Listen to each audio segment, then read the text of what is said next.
Can a lover go but to the land of his beloved? And what seeker findeth rest away from his heart's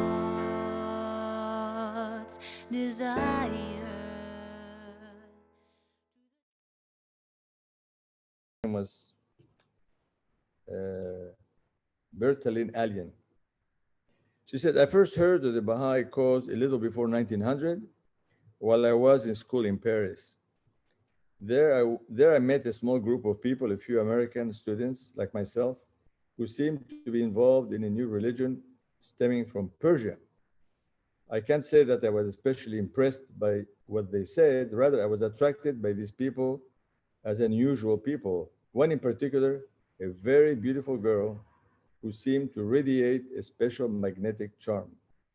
I was completely captivated by her, and not understanding what she was saying, I just silently sat in wonder, somehow feeling her special station. Her name was May Bowles.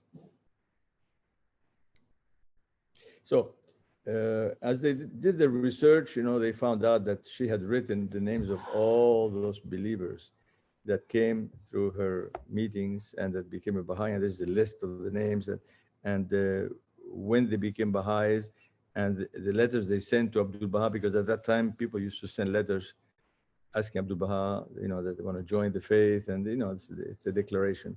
And she mentioned names like Theodora Edith Mackay and Harry Batch Pennell and Edith Clary, and so on, and Charles Mason Remy and Gustav Henry Klundix and Edith Sanderson, Elsa Bailey, Thomas Brickwell. Anyway, lots of people. I mean, she was extremely active, and that frustrated a lot her mother, because she was so into the religion and so active, and opened her house to all these people nonstop for all these few years till 1902. So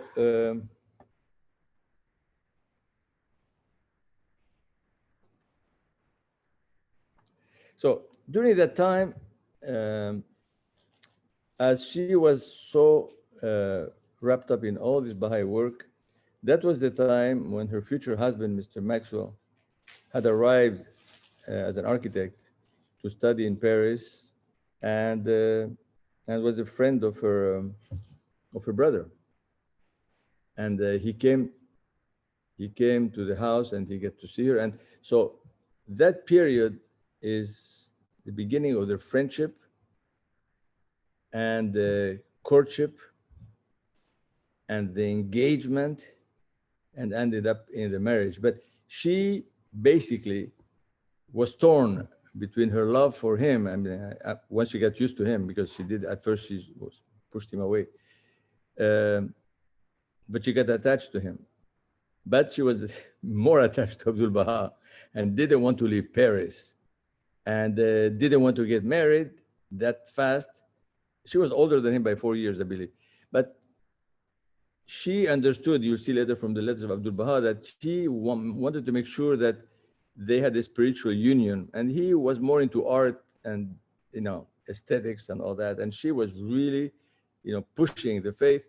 And she wanted him to recognize Abdu'l-Baha and basically to become a Baha'i before she got married. So that tension between he that was attracted to her so much, and she had to go through 1900, 1901, and 1902 until they actually got engaged and married, and her devotion to Abdu'l-Baha to stay put in Paris, because Abdu'l-Baha had something was going to happen in Paris.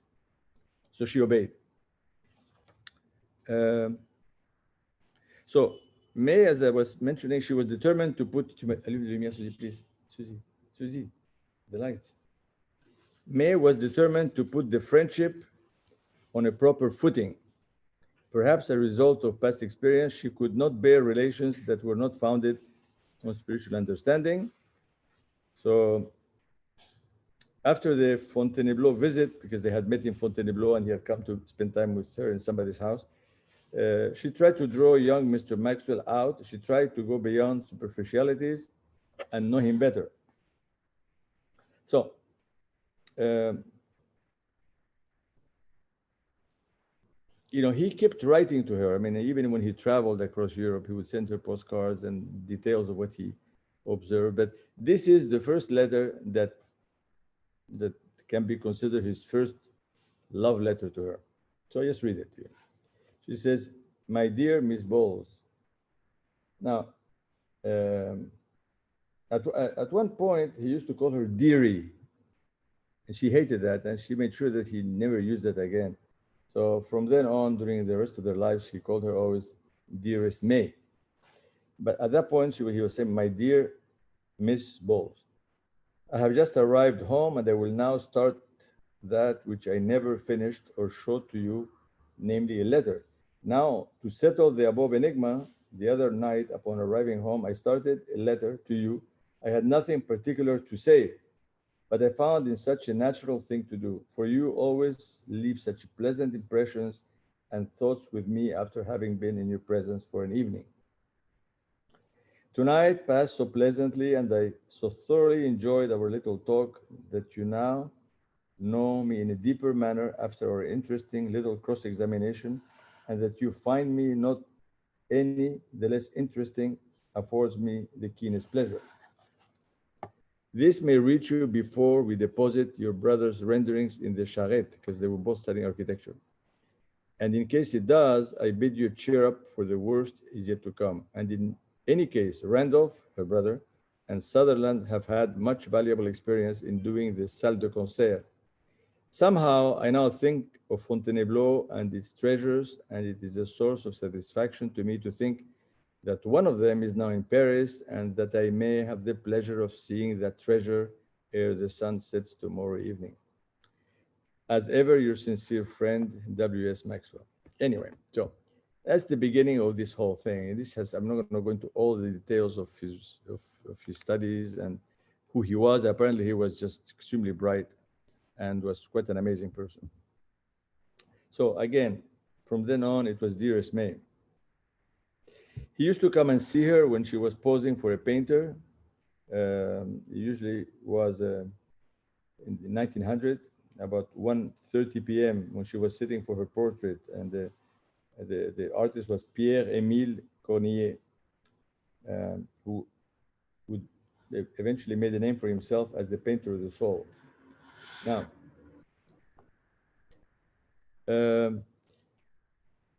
as the family used to leave Paris to go to Bretagne during the summer, she was receiving and welcoming Baha'is that came from Egypt that were on their way to the US. Because they Abdu'l-Baha needed to send basically authentic and deepened people after the disaster of Khair Allah. And so he had to send 2 or 3. And the first one was Abdul Karim. And he's the one that actually came from Egypt. He's the one that had taught Khair Allah and had that in Egypt. And then, of course, you will see later on is Mirza Abul Fadl that will come through Egypt and will stay for 3 months and help her and teach and all that. Anyway, so I have to skip around to just get to some of the interesting stories. So at one point, the family had to go and she had to stay in Paris, and the mother didn't like the idea that she could stay alone, and she ended up staying in Mrs. Jackson's house and all that. So let me. Now, during his travels, I guess Maxwell had brought back his bike, and I think he was biking, took trains and bikes, and was visiting parts of France in bicycle, and then he traveled by train, I think, in Italy. But wherever he was, he would send her sketches, drawings, or writing. So when he was in Reims, he used to write a lot, and just to keep the context, he just loved so he wouldn't stop. So he says, when we landed opposite to the cathedral in Reims, he said to her, I noticed an equestrian statue of Jeanne d'Arc at a distance. I was not especially impressed because the lofty grandeur of the cathedral facade seemed to dwarf the figure and horse, both of which were about life-size, but upon closer inspection, I became aware that I was in the presence of a great work. The focus of interest was to me undoubtedly the face of the girl. The expression was so sweet and religiously inspired, the poise so calm and trustful that I shall always remember it. And upon looking, I was strangely reminded of you, dear. There was something in the form of the face. This is Jeanne d'Arc, right? There was something in the form of the face and the expression of her trustful countenance that made me feel that you were not so far after all. So those are the kinds of things he would say. Now, he could not have dreamed at that time that Abdu'l-Baha would one day tell May that she was the reincarnation of the spirit of Joan of Arc for this age. Can you imagine?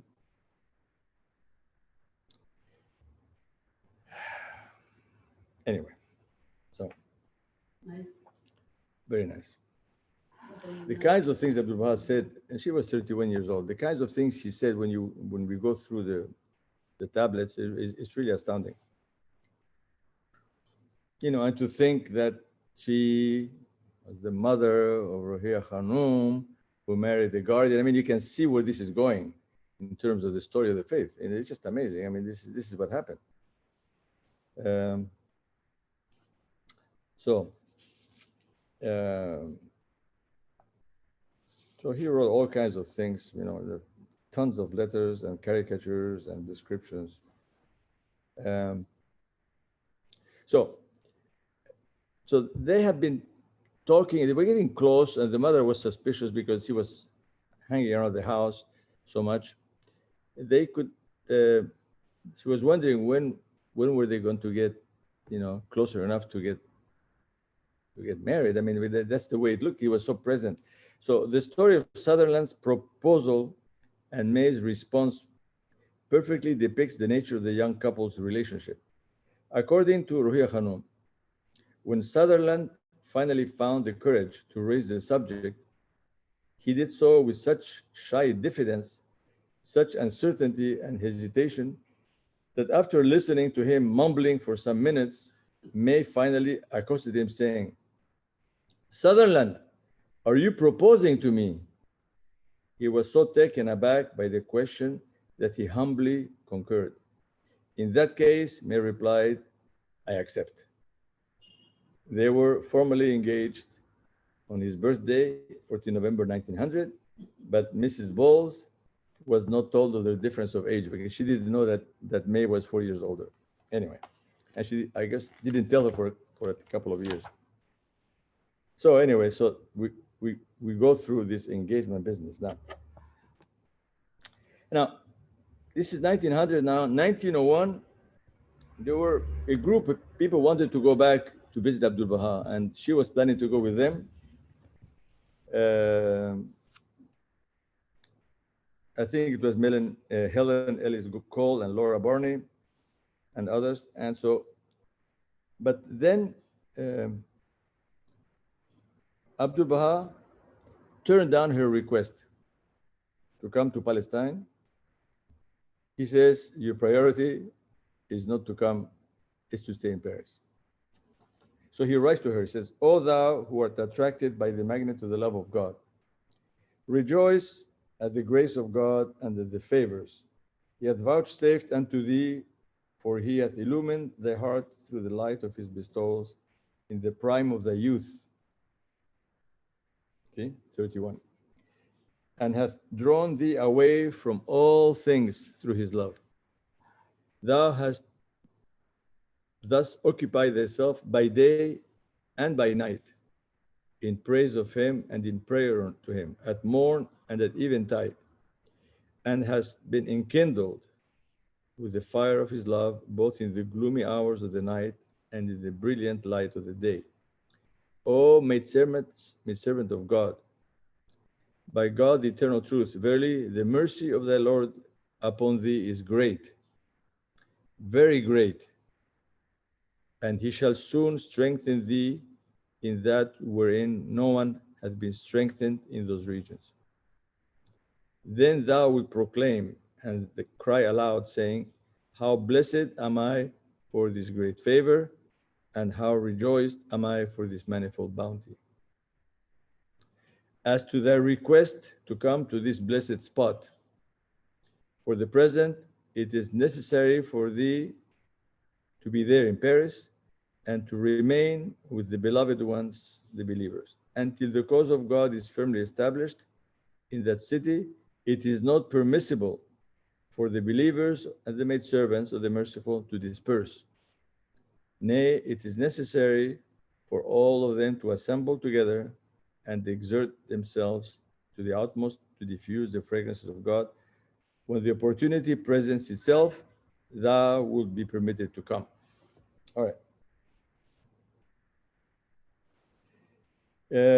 Anyway, so during this time, the brother of her future husband comes to visit Edward, and he was very impressed with her, basically. And he was trying to send her a ring, and he was trying to get a great ring that he had ordered. Apparently, it was just awful, so he had to just buy a regular ring. And his brother delivered the ring. It was, I guess, it had some gold in it and a blue stone, a small blue stone. Anyway, so everybody was expecting the marriage in June of, I guess, 1901. And that was not going to happen. She just was trying to postpone, which sort of nobody could really understand, nor could he understand, nor her family.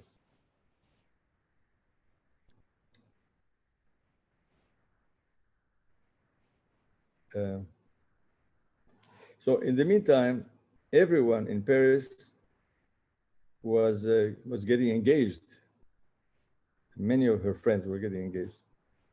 And to crown it all, these people and many more besides were flocking to her house, 100 Rue du Bac, to hear about the Baha'i faith in early 1901. It was a curious medley, although some were to become shining lights in later years, others would prove less sincere, and several had rather strange ideas. Anyway, there was, to put it bluntly, a considerable amount of mumbo jumbo in the air at the turn of the 20th century, and much of it was being substituted for the teachings of Baha'u'llah. So people were mixing the faith with other of their own beliefs. So during that time, Abdu'l-Bahá sent another teacher, which was, of course, Mirza Abul Fadl, and I think he had told her that Mirza Abul Fadl, she should consider him as her father.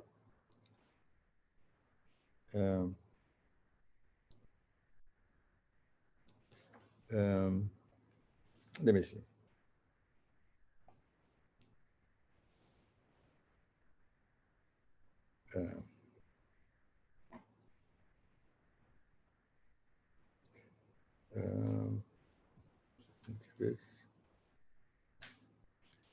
So Mirza Abul Fadl had already spent time in Egypt in Port Said, helping and teaching Lua Getzinger.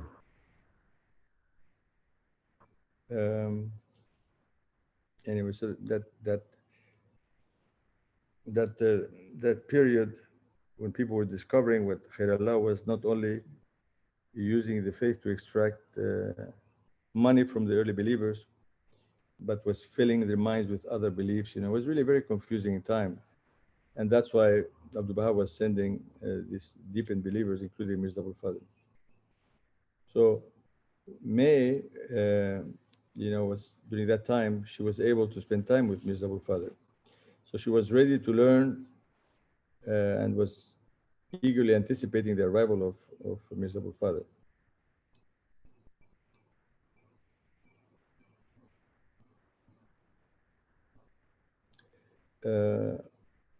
Between March and July 1901, Lua wrote to May from London. She says, I do not know why, but this parting from you all was one of the most bitter I have experienced. I simply wrung my heart. And now to think of dear Mirza Abul Fadl, the latches of whose shoes I am not worthy to untie, I am filled with sorrow too deep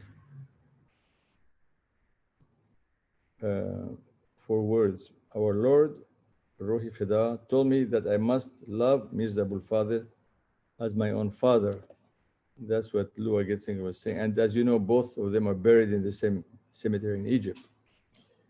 And I have always done so, but I did not realize how great and deep that love is until I went to say goodbye to him yesterday. And then when I saw him again this morning, my heart broke. He is nearest to our Lord and more filled with his Holy Spirit than anyone I know outside of the Holy Family. Please convey to him my love, gratitude, and devotion, and ask him to pray for me always.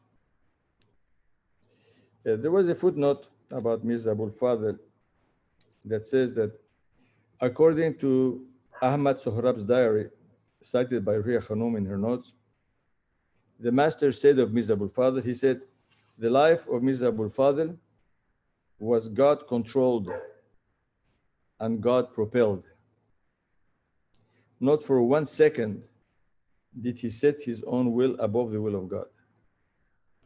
He effaced self and lived eternally in God. This is Mirza Abul-Fadl. So Lua was not alone in adoring Mirza Abul-Fadl. In later years, when writing to Kemp family, May recalled an episode in the course of that spring, which illustrates how illumined she became and how much she learned from this great teacher. Now, this is an amazing incident here. She says, one day on the streets of Paris in the early spring, I saw a little lame boy on a crutch holding a pussy willow, his face lighted with rapture. I stood and gazed at him, and he lifted his eyes to mine, and our souls seemed to meet in mutual love and understanding in that moment of beauty. I told my great and learned teacher, whom the master sent to me, Mirza Abul-Fadl, of this slight but touching incident. And he said that out of such moments, light is born. That out of that momentary contact of the spirit would unfold in the worlds beyond a whole life of meaning and purpose. The traces appear on this earth, but the fruition is beyond. The seed of a loving deed, a warm and tender contact, a word of love and hope, a little service, a small sacrifice, are but the traces here which, like the seed, will grow to mighty trees and bear imperishable fruits hereafter. Then, how much more such lives as yours, spent in the service of the cause of God, dedicated to Him, establishing an eternal foundation in this world, whose superstructure shall appear in shining minarets and gems under the light of the eternal sun.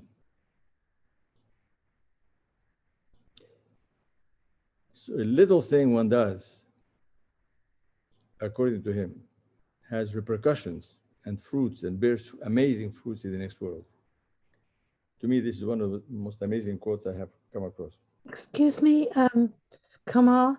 Yes. Who was he writing to? Who was Mirza Abul-Fazl writing to? Talking to May Maxwell. Oh, that was to May Maxwell. Because he says that, yeah, May recalled an episode in the course of that spring, which illustrates how illumined she became and how much she learned from the great teacher. So she was working with him. That's what. Thank you. Yeah. Anyway, so we'll continue.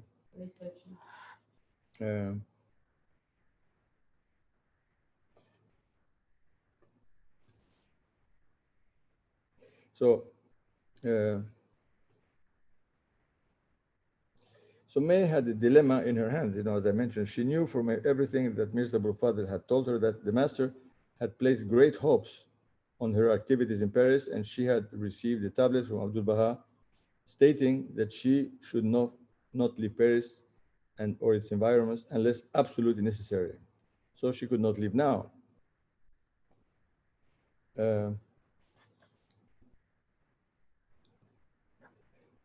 So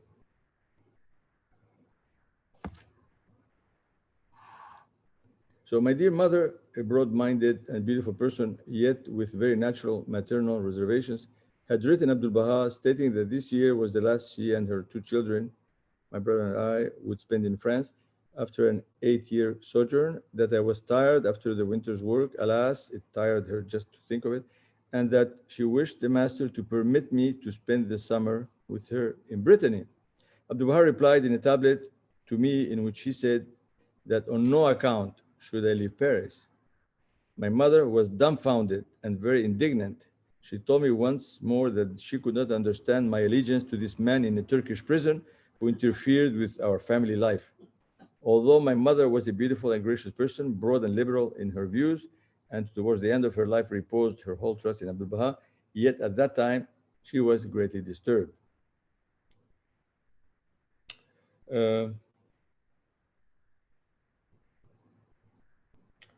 So my troubled mother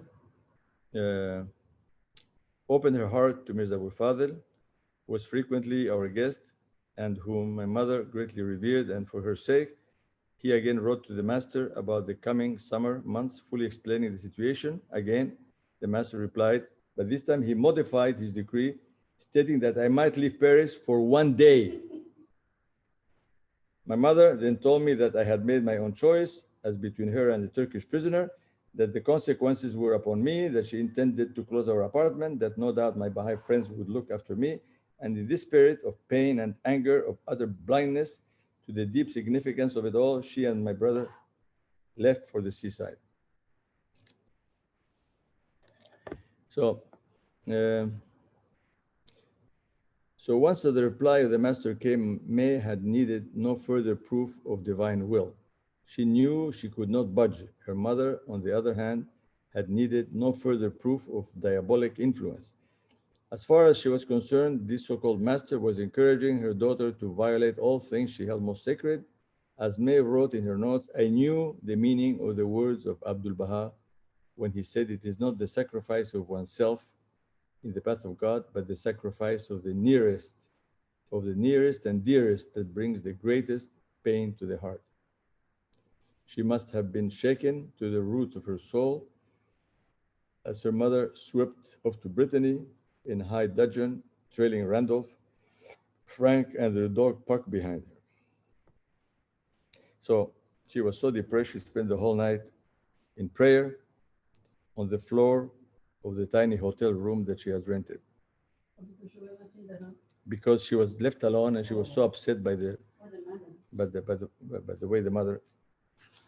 Anyway, so they left and they stayed behind. So she ended up, didn't know what's going to happen to her.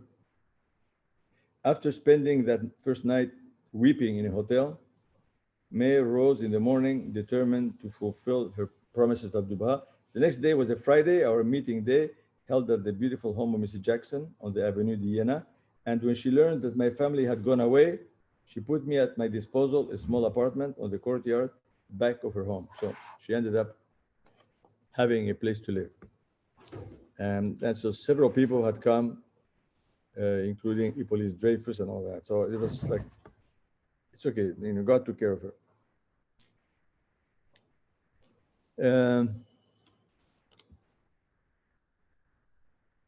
So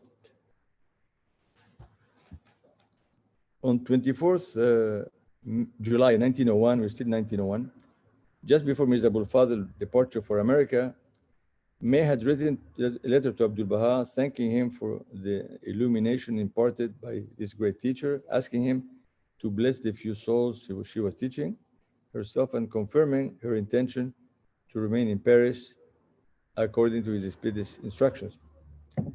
She said,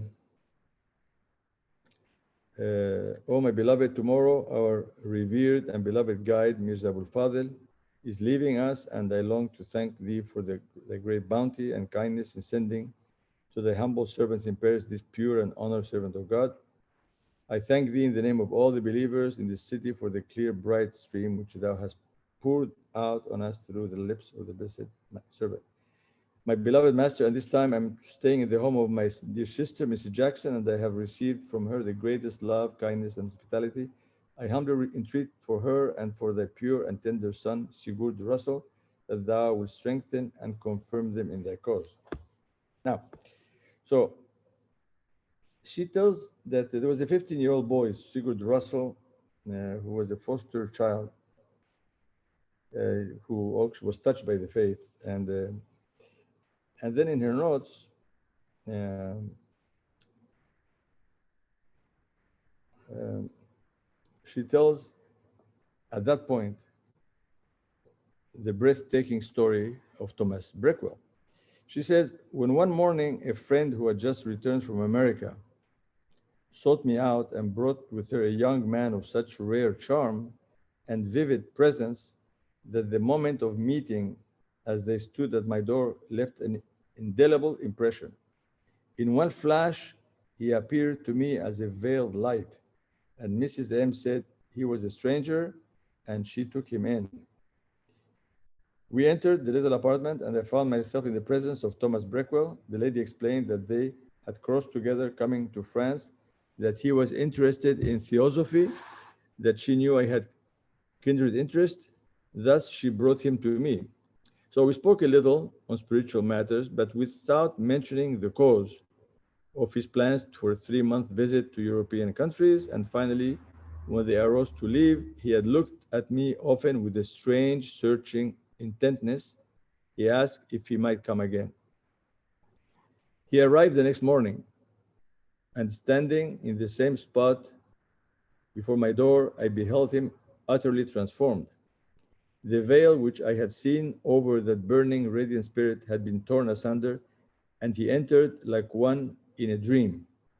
Standing before me, he asked if I noticed anything strange about him, and I assured him that he looked very happy.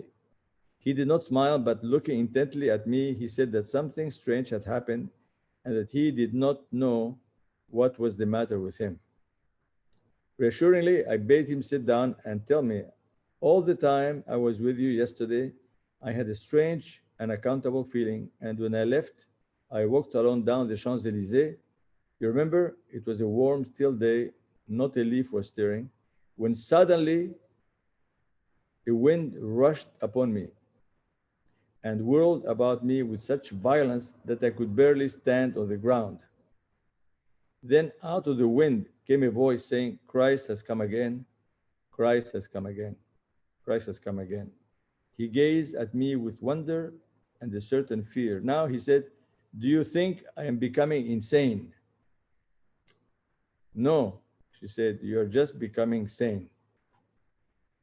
I exclaimed firmly, and then gently and joyously I sought to remove all his doubts and fears and to impart to his blessed receptive soul the wonderful tidings of the advent of Baha'u'llah. It was a miraculous moment and a sublime reward for all her trials. She continues, for 3 days we spent many hours together, while he drank ever deeper from the living, life-giving source, while his whole life was changed. He threw away all his plans like playthings and had but one single aspiration, one burning desire to make the pilgrimage to Akka to attain the presence of his master. It was just at that time that Herbert Hopper was about to visit the Holy Land, and he and Thomas Breakwell decided to go together. So at his request, I wrote to the master, begging for his permission and asking him to send the reply to Port Said. Thomas Breakwell enclosed with mine the following significant supplication, my Lord, I believe, forgive me, the servant Thomas Breakwell. The impact of such faith could only be equaled by May's subsequent experience. She herself takes up the tale of what happened after Breakwell's letter was sent to Akka. As I wish to follow the thread of his incomparable story to the end, I will now briefly touch on my humble share and its immediate consequences. I mailed his petition to the master, then walked over to our closed apartment to get my mail from the concierge, and my eyes fell on a blue cablegram and on these words, You may leave Paris anytime. The hours that followed were fraught with such wonder and awe, such passionate love, such all-embracing yearning that the world might come under his blessed shadow and find everlasting joy and peace and eternal security. My feet were winged. I packed and prepared. Sleep was a mere waste of the radiant hours before the morning train could take me to my family. When I arrived in the twilight, I sat down with my mother and brother and told them. They listened with absorbed interest, and when I reached the climax, I read them the cablegram. My mother burst into tears, exclaiming, "You have a wonderful master."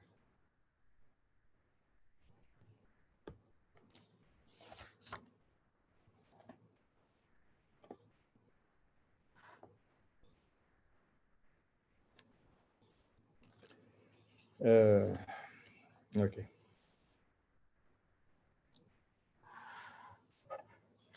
So Thomas Breckwood, we spoke about his pilgrimage, and he went to Haifa and came back. So